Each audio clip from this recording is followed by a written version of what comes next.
My name is Andres Sanchez, Andres Business Finance, and I am here again with a great friend of mine with 20 years of experience doing it for so many companies, for so many small businesses, for mid-sized businesses, helping them explode into the government contract sector. Mike Menahem from GOVBIDPRO.com. Mike, how are you this week? Are you excited? Absolutely. It's great to see that the big, beautiful bill's passed. Now it's being implemented. We're starting to get some emails.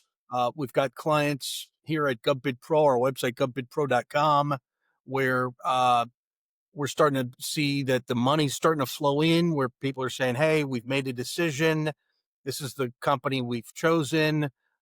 We also are getting emails from the government, a lot with email with the government, since it's documented, by the way.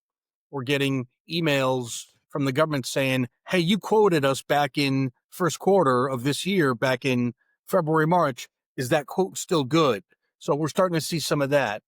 So yeah, things are starting to percolate, starting to see some things, some movement finally. Yes. Well, some movement, because what we had was, before, we didn't know what the government was going to lay down for us and the big, beautiful bill into the tax code. How is it going to affect it? And there is so many good things for small business owners, for construction companies, for investment in real estate.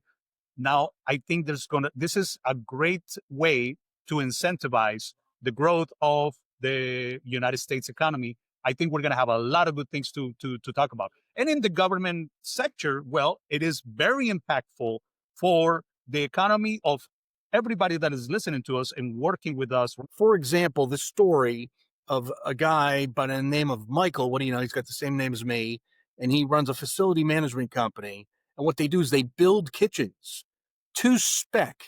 The government will tell you the oven has to be this big. The refrigerator has to be this industrial size. There has to be so much space. The microwave has to be a certain size and has to be installed 5 feet above the ground. They're going to give you the exact specifications. So I want to share with the audience that the government's going to give you to the nail, the specifications. For example, we have a company that's out of Chicago that builds warehouses. Well, we're talking to them and saying, can you build this correctional facility? I mean, it's a jail, right? It's a building. It's a 4-story, it could be a motel, but it's not a motel. It's a correctional facility with bars, and people are being secured and then being shipped out of the country back to where they came from. So it's to the spec. This gentleman that owns this warehouse company, they build a warehouse to spec. They'll give you the ceiling height. They're going to give you the square footage. They'll give you everything. And that's what's great about working with government. There's no gray area. This is what we want. This is the type of nails we want. This is the type of wood that we want. So back to the story about our facility management company. They're even going to tell you the model number of the oven that they want in the kitchen. So that's what's great about working with government, is there's no question, right? There's no question in what type of refrigerator they want in this Navy boat kitchen, right? And it's so big. That's what I want the audience to realize, is how many VA hospitals are there? And each VA hospital has how many beds, and each VA hospital has how many kitchens. Think about airports. How many restaurants are at the airports? I mean, these are private restaurants, the Subways, the TGI Fridays, whatever, right?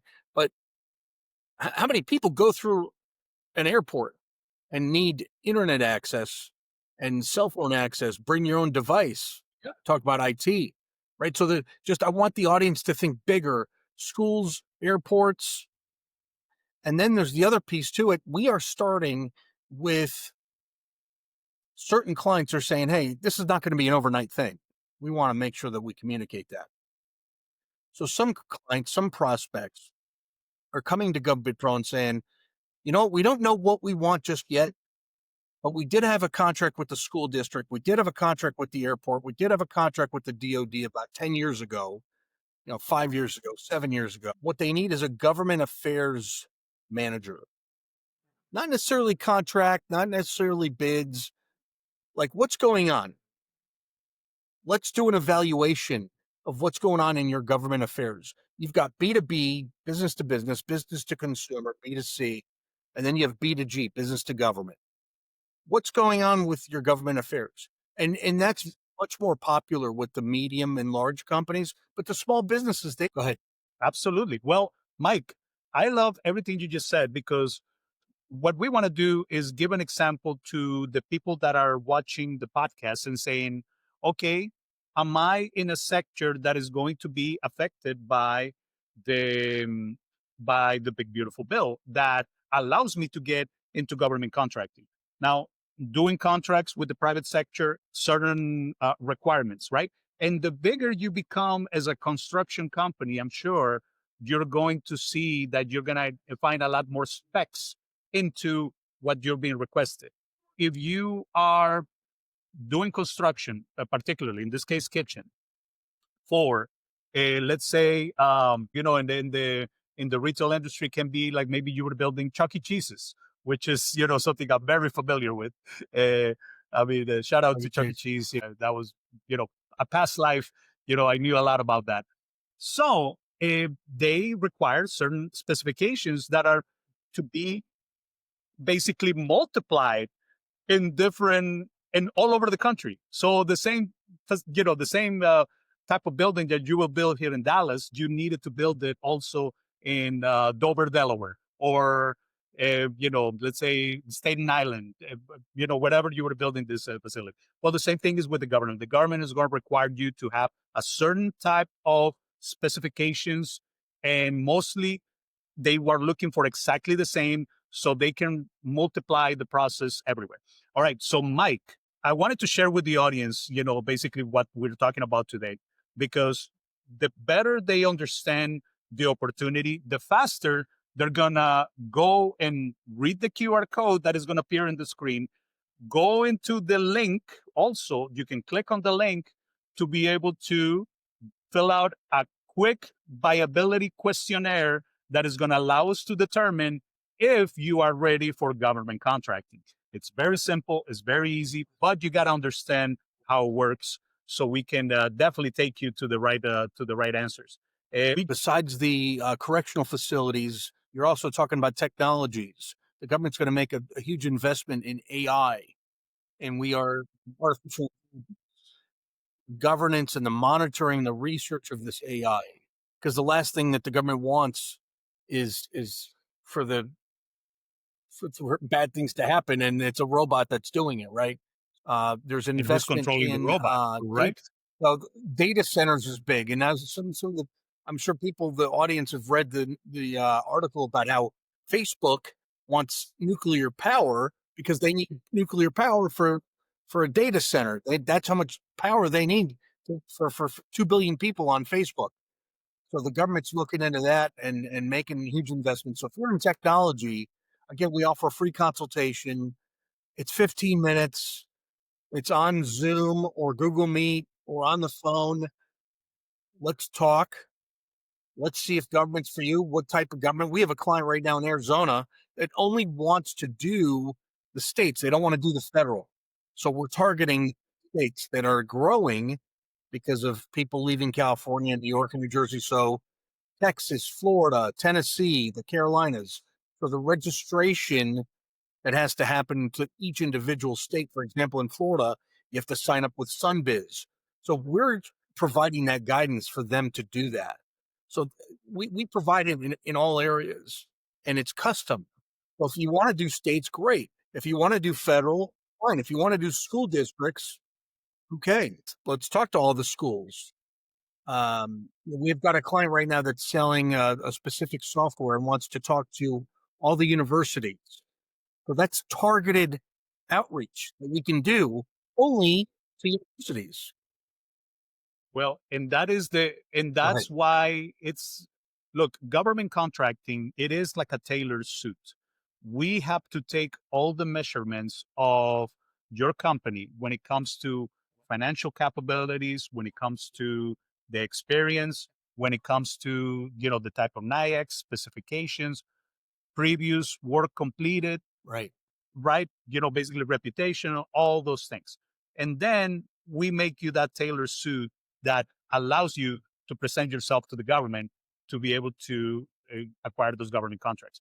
But if we're talking about this, I wanted to show real quick the opportunity sectors and give an example Sure. on how this works, because we know that Okay. we're talking about construction in this side, right? But construction is one thing that affects everything else. The part of the technology, office space, medical, of course, the part of logistics and transportation, which we have ports, we have places where we're going to have to get our goods and services, and of course the food industry. But this example, it's really good compared to what you were just mentioning, Mike. And you mentioned this company. This is a good example, the industrial kitchens. All right. Well, if the government needs those goods and services, and we can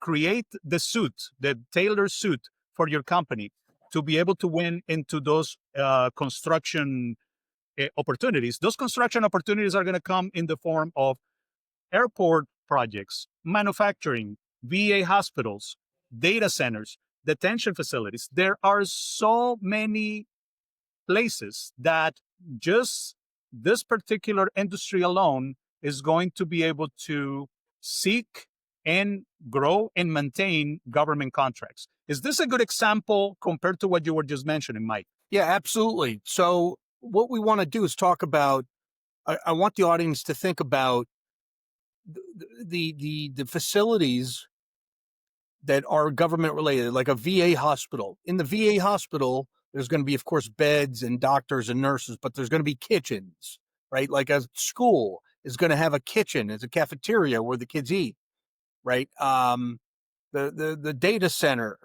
right? That's a warehouse that has to be built to spec for computers and the security of the computers with surveillance cameras. So we want to take a look deeper and bringing up the story about this facility management company.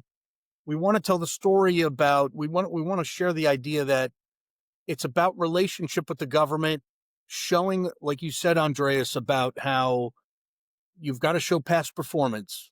You've got to show references. Even if you don't have any past performance in government, in public sector, you can show, hey, look, I worked with IBM. I worked with Dell. I worked with Tech Data. I worked with Raytheon. So you did work with public sector. It's like your resume.